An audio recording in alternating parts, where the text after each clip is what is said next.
Welcome to the Commercial Real Estate Show, your source for intelligence, forecasts, and strategies. And of course, we're talking commercial real estate, and today we're talking multifamily and apartments. We're going to share with you some investment market information, including some cap rate trends. We're going to talk about property performance and what the trends are there and what to expect moving forward. And we'll share some management and investment tips. Please welcome my first guest. It's Jay Parsons. He's Director of Analytics with RealPage. Jay, thanks for joining us. My pleasure. Thanks for having me. Well, we appreciate it. And it looks like the apartment market has just been doing incredibly well performance-wise for many years. What are the trends right now? Well, I think as we talked about last quarter, the interesting thing so far this year has been a tone of cautious exuberance, where a lot of exuberance because the market continues to do very well, but some caution because things have been going so well for so long. I mean, 6+ years now, that there's some nervousness and trying to read every little tea leaf about what's happening in the market. But certainly the overall fundamentals are still very, very strong. Yeah, so what are you seeing for occupancy levels? Where are they today? Where is that trending? We're up to 96.2%, so that's up 40 basis points over the quarter in Q2, and up 20 basis points year over year. So very tight. A lot of supply coming online and more in lease up, but it really hasn't driven up vacancies, at least on a national level. Right. So that's interesting. So nationally, even though people are raising rents and new supplies coming online, you're still seeing an increase in the occupancy levels. Yeah, there's very strong demand in the marketplace. One of the stories in Q1, which got a lot of attention, including Wall Street Journal and other places, was a little bit of softening in demand during the winter months. But it's a slow leasing season anyway. But when Q2 is really what we're watching for, because that's when the peak leasing season starts, and that was going to really tell us a lot more about this year than Q1. And so the good news for the apartment industry is we saw a very phenomenal demand number in Q2, or very strong absorption overall. We had nearly 130,000 units absorbed, which is one of the best quarters we've had in this entire cycle. Wow. And does that surprise you, Jay, to see it going this well for this long? Yes and no. I think when you look at the underlying factors in the economy, demographics, steady job growth, the fact that most of the prime renter age group, the millennials, regardless of other factors, they're in a life stage right now where a lot of them are just going to be renting. And even as the oldest ones start to go look at houses, whether they're renting or buying those houses, you have still a lot of people coming into adulthood, graduating high school, graduating college.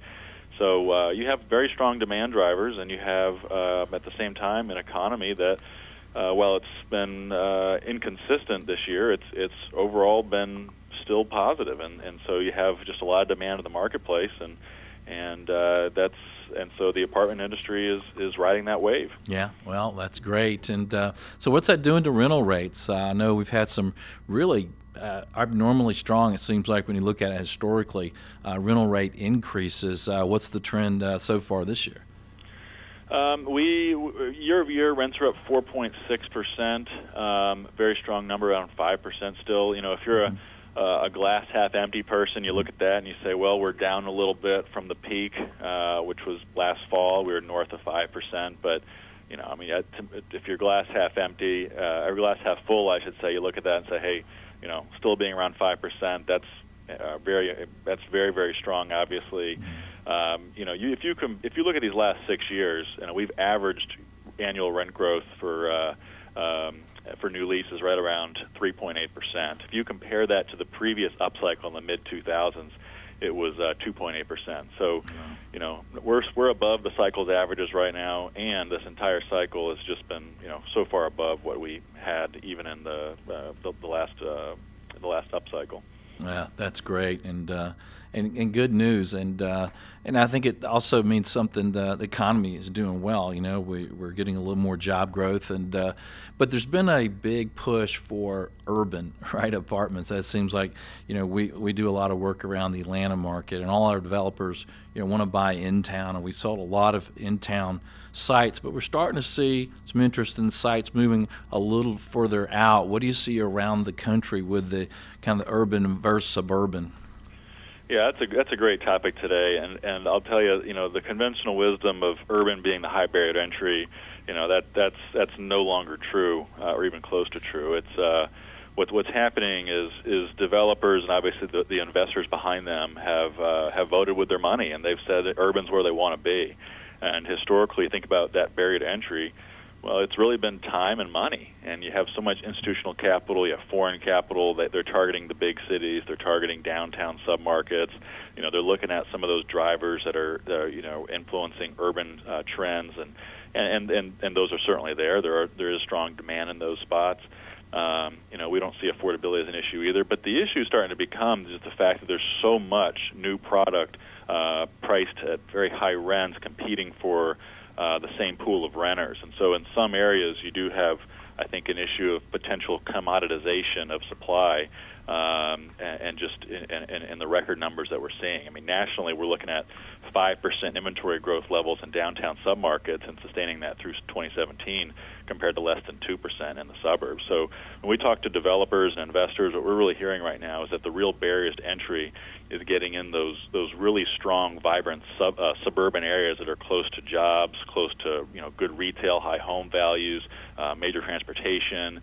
Those are the spots where you have really restrictive zoning, you have NIMBYism. Mm-hmm. So to the credit of developers, we're not seeing a whole lot of suburban sprawl, the kind of stuff that gets you in trouble. But that infill, good suburban stuff, that's the product that's just really going strong right now and really has been this whole cycle. That's been the cream of the crop.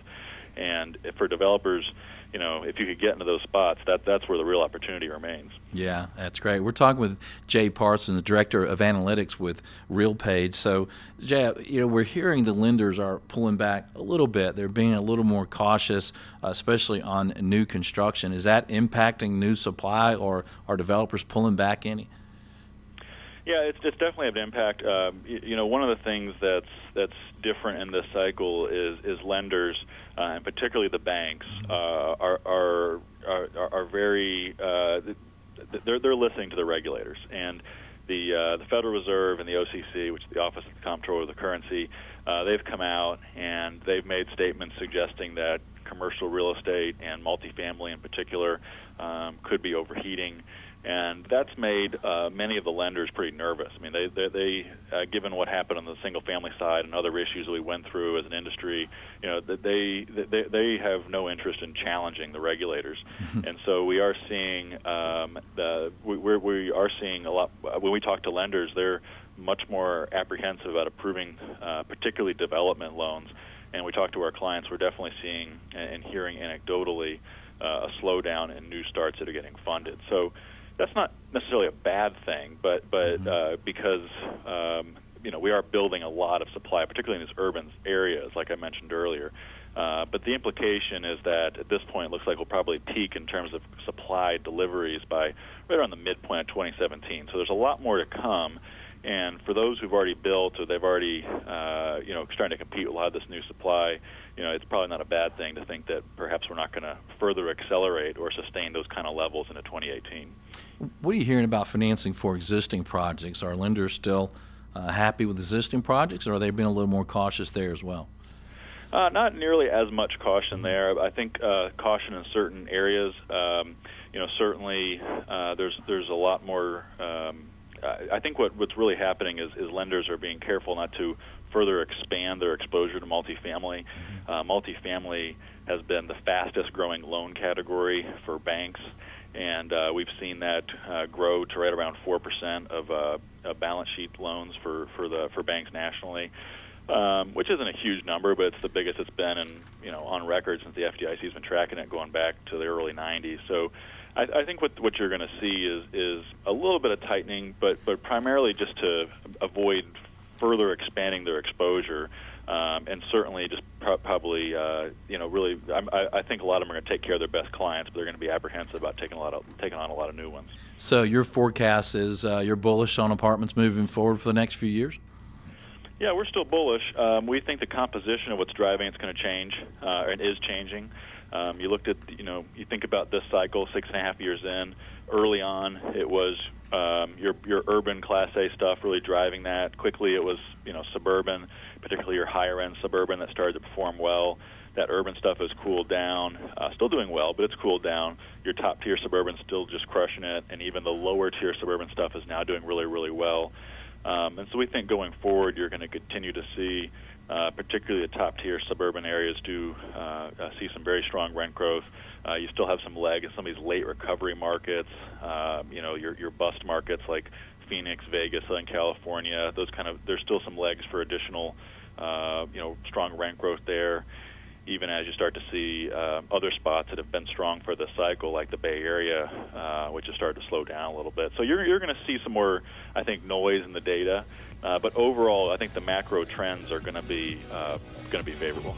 All right. Well, Jay Parsons, thanks for joining us. My pleasure. Thanks for having me. If you'd like more information from Jay, visit realpage.com. And stay with us. We have Doug Culkin next. He's the National Apartment Association leader, and we'll get some inside tips from Doug. Stay with us. This is the Commercial Real Estate Show.